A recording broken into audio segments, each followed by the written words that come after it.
Welcome to The Explainer. Today, we're diving straight into a pressing reality that's literally unfolding right outside our windows.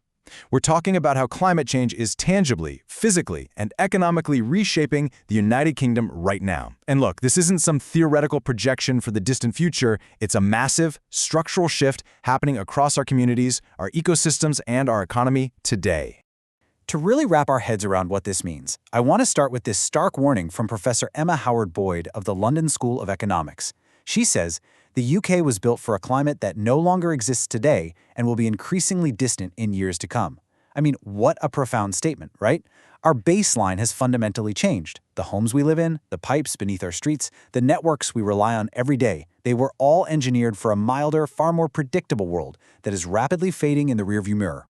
So, here's our roadmap for this explainer. First, a climate that no longer exists. 2, the environmental impacts on nature. 3, the economic toll. 4, social vulnerability and health. And 5, we're going to ask the big question. Are we actually ready? All right, let's jump right into part 1, a climate that no longer exists, a tale of extremes. Our weather is basically swinging into these chaotic extremes. The Met Office is seeing much heavier winter rains, which makes extreme storms and surface water flooding way more frequent. This is becoming a devastating yet surprisingly common sight across England. Take places like the Norfolk Broads, for example, where freshwater ecosystems are just being inundated with salty seawater. We're literally seeing an entire month's worth of rain dumping down in a matter of days, completely overwhelming habitats and residential areas that just aren't built to absorb that much water all at once. But here's the wild part. While some regions are drowning, others are quite literally burning. In recent years, summer temperatures in the UK broke 40 degrees Celsius for the very first time, sparking these severe wildfires right near homes in places like Sheffield. In just one single year, over 25,000 wildfires broke out across England, scorching landscapes like Saddleworth Moor and leaving these deep, lasting scars. We are just oscillating wildly between devastating floods and extreme heat. Moving on to Section 2, Environmental Impacts on Nature. The winners and losers. This shifting climate is completely upending local ecosystems, and it's creating a really stark contrast of winners and losers. On one hand, you have catastrophic losses, like the puffin population at Sunbrick Head in the Shetland Islands, which is a vital seabird site currently at risk of total collapse. But then on the flip side of the ledger, you have a longer growing season in southern England. That means crops like maize and outdoor tomatoes are seeing much higher yields, and surprisingly, vineyards are actually booming. It's like the entire rulebook for the ecosystem is being rewritten. And even the tiny, seemingly harmless shifts are causing massive ripples. Just look at the mountain hares up in Scotland. These little guys evolved to turn white in the winter so they can camouflage with the snow. But because winter snows are melting earlier now, or honestly just not falling at all, these hares are left stranded in bright white winter coats against a backdrop of entirely green and brown landscapes. It's such a jarring sight. They completely lose their natural camouflage, making them sitting ducks for predators. It's just this tragic, perfect example of nature struggling to keep pace.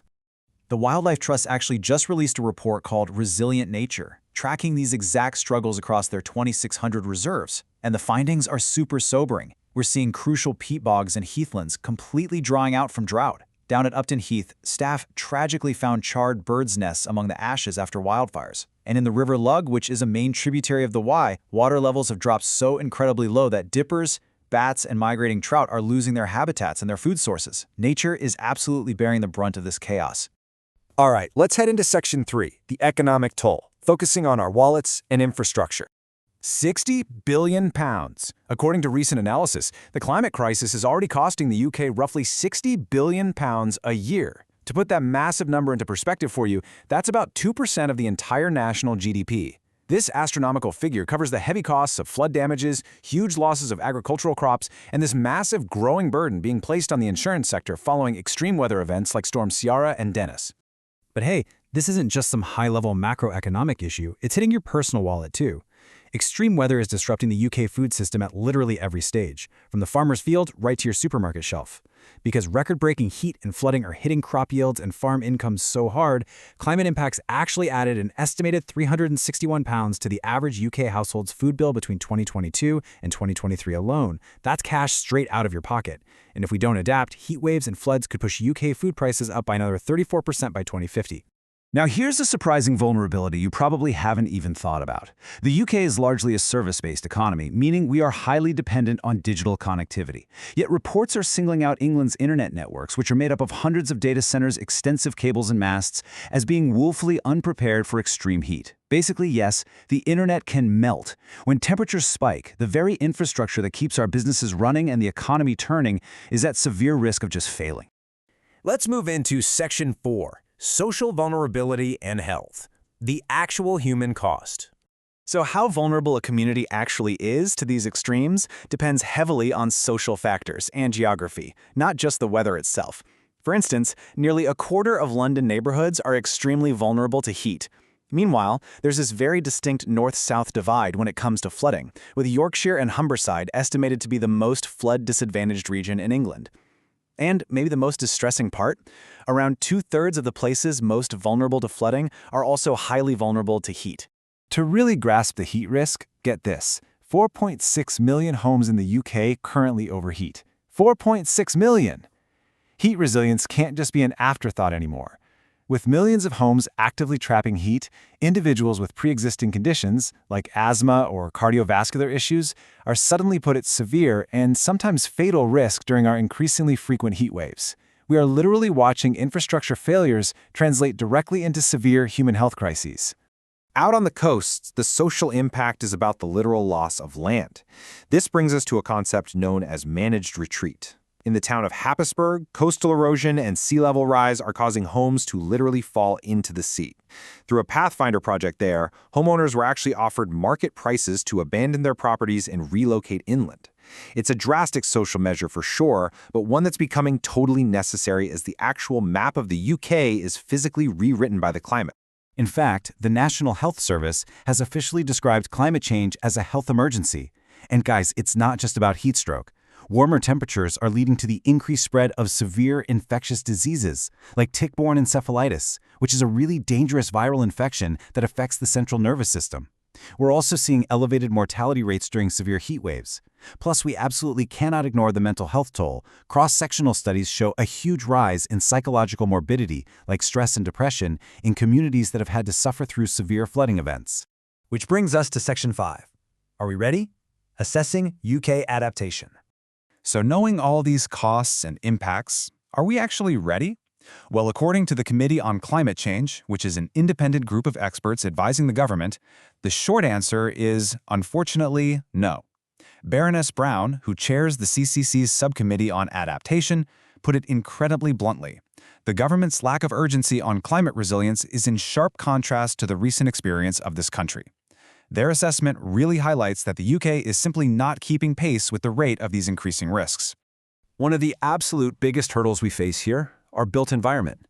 A staggering 80% of all the homes that will exist in 2050 have already been built today. Think about that. That means we can't just rely on creating new green building codes for the future.